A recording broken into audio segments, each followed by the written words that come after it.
Hey everybody, just checking in to kind of let everybody know what I had gone through today, the travel, the stay at the airport last night, and kind of what has been going on since I left Regina yesterday. So I flew from Regina to Toronto. That flight was fine. We got there around midnight.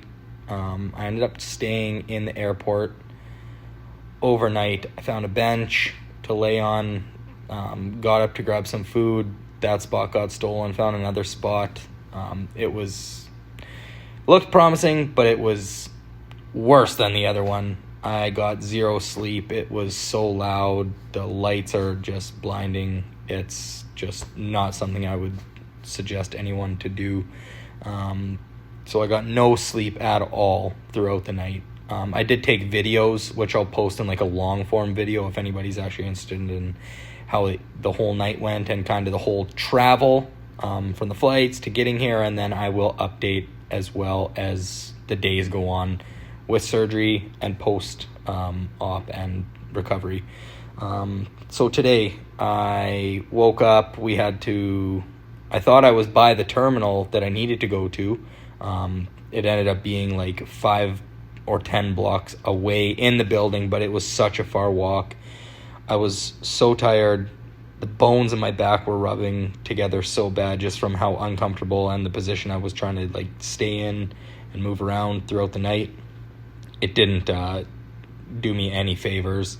So once I got to, I guess, the clearance area, the one lady said, "You need a wheelchair." She could tell. She's like asking me if I was all right. She could just see in my face that I was really struggling, not only with the lack of sleep, but the pain that I was dealing with. We ended up going to secondary clearance, customs kind of thing. And they actually had to take me into the secondary screening and whatever room because I had the checks that surpass a certain amount of currency that you're allowed to bring in. So I had to fill out a bunch of documents and get the secondary clearance and go into the back room, and it was just so much stuff that I didn't really want to deal with and have to go through when I was that tired and had that much pain going on. So once we got through that, I did get a wheelchair, and they took me to my gate, which was basically the farthest gate that you could go in the airport. Once there, I laid down on the ground. I did get a coffee, laid on the ground, and waited for my flight to board. I was supposed to be in the back of the plane, but they ended up getting me to the front of the plane and just changed my ticket and seat as they were boarding me, which was pretty nice instead of having to going all the way to the back. I could leave the plane earlier.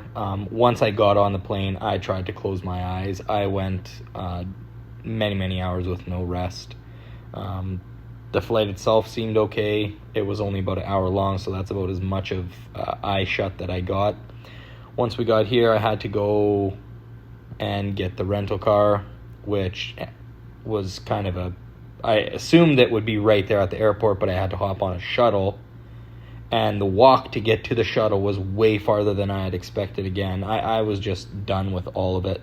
Got to the shuttle, got the car, and then I kind of tried to get to the hotel here. They weren't able to let me in yet, so I did go and grab a couple groceries that I needed, the waters and Coke Zeros, just stuff that I know that I will not be able to lift at all after surgery, and it's nice to have that here ready for me. So I did that, and then I also went and got a bone density scan. I think it was 130 American dollars here. They do a whole scan of my spine, my hip, and they did the left forearm for some reason. But they sent that off to the doctor right away. It's crazy how our health system here does not work that fast. So he'll have those scans 30 minutes to an hour after I had them done, and I have to go and see him. I go to the hospital, and I have another EMG test tomorrow. So tomorrow's a really busy day. Surgery will be on Thursday, but I am just kind of hanging out now. I finally got to the hotel around 4 o'clock, grabbed some food, and I did sleep for a bit. I'm just kind of hanging out in the hotel room here now. watching barbecue videos as usual. It was nice to get some rest. I'm extremely tired again, so I'll probably hit the hay right away. And I'll touch base with you guys tomorrow. I'll keep doing update videos. If anybody has any questions, just please feel free to ask, and I will try and answer that as best as I can.